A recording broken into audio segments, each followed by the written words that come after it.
আবেলিৰ ৰঙিয়া জিআৰপিএছৰ ডিউটি পাৰ্টিয়ে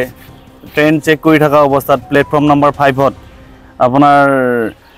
train number 09526 down coach number D1ত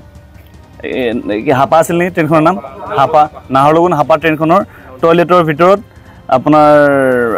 8টা packet সন্দেহযুক্ত গাঞ্জা পোৱা যায় এই গাঞ্জাখিনি টোটেল ওয়েট আছিল 49.68 কেজি সেই গাঞ্জাখিনি আমাৰ ডিউটি পাৰ্টিয়ে যেতিয়া উদ্ধাৰ কৰে চেকিং কৰা টাইমত উদ্ধাৰ কৰে কিন্তু মানুহ কোনো পোৱা নগল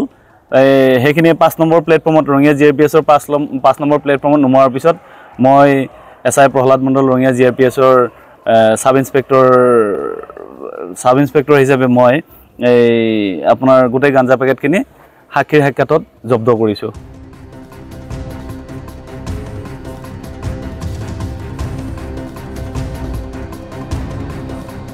যিকোনো খবৰৰ বাবে যোগাযোগ কৰক 70990173330 লগতে 70990171110 নম্বৰত